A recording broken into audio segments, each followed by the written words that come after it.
we obviously are a large company and a growing company. We have big employee bases in the Puget Sound region.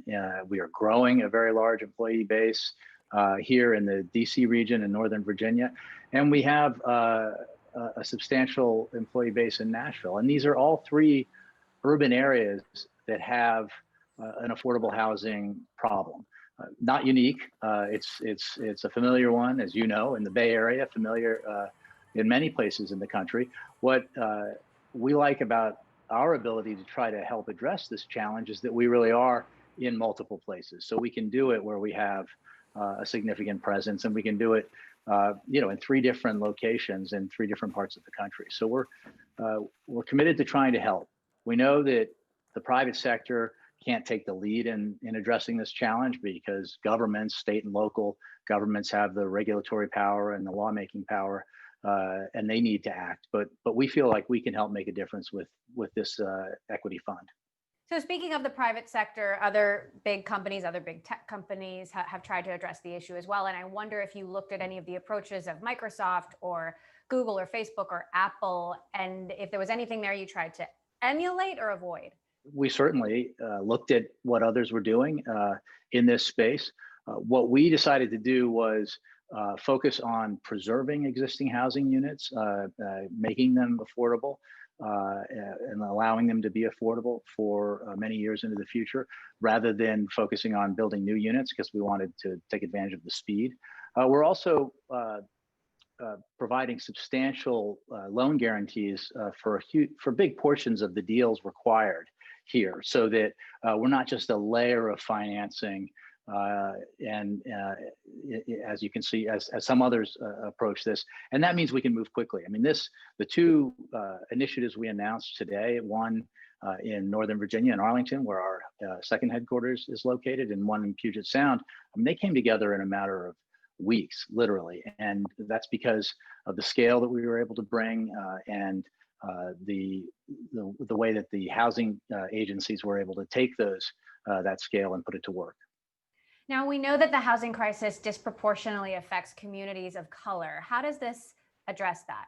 One of the things we're trying to do that I think is a little novel in our approach is not just provide the loan guarantees, but also provide grants to NGOs and minority-led organizations that are focused on serving communities of color as they try to address this problem. So we're very excited about that piece of it.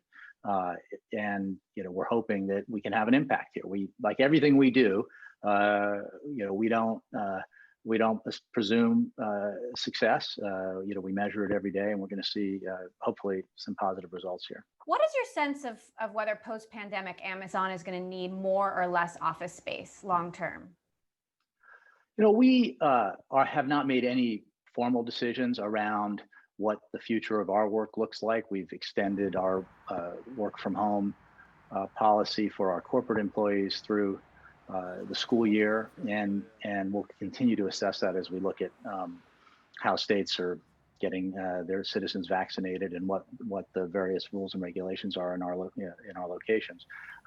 I think we think as leadership at Amazon that in-person work is important when it comes to the kind of idea generation at a whiteboard that some of our technical teams do every day. I think there's advantages to being at work. So I don't anticipate Amazon going fully virtual at all. We're continuing to grow, as you mentioned, in our headquarters right here in DC.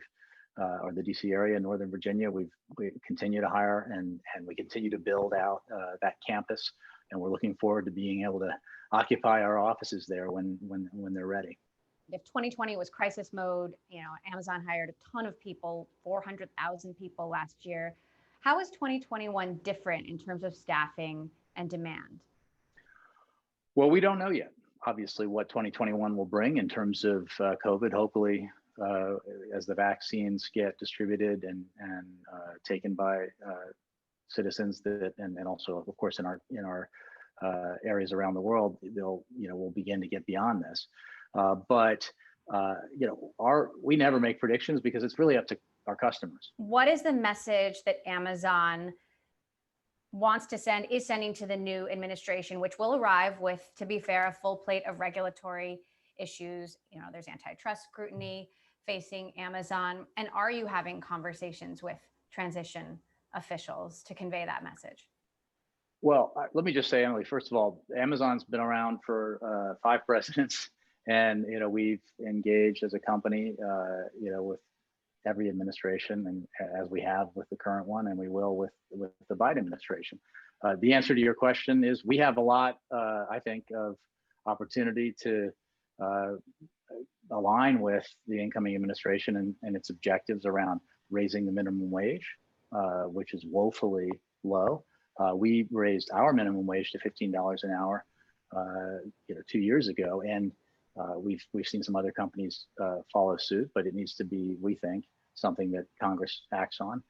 We also have already offered our help in whatever way we can provide it on COVID relief. We have a lot of experience, as you know, because of our frontline workers out there in our fulfillment centers. The actions that we've taken to keep them safe.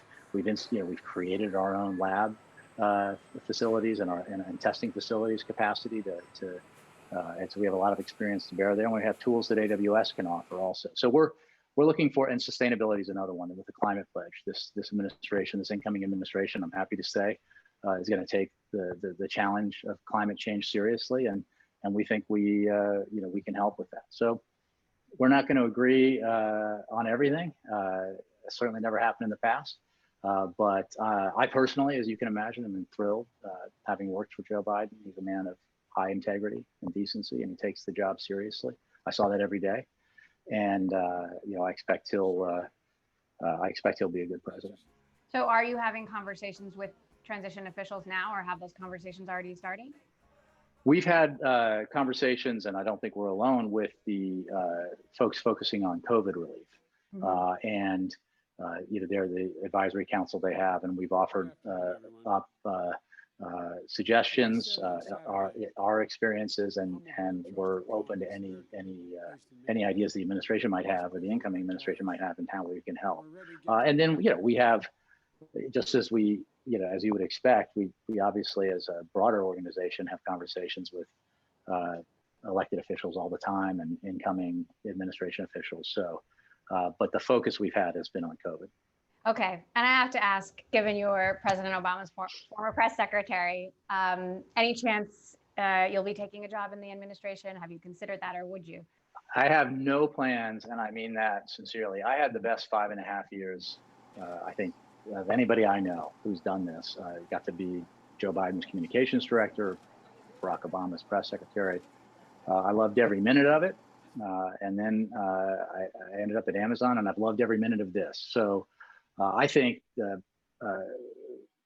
President Biden, President-elect Biden is surrounded with an incredibly competent group of people. Jen Psaki, the incoming White House press secretary, is somebody I worked very closely with and a friend, and I really don't think you could have a better choice. She's fantastic. So, they've got plenty of good people, and they don't need me.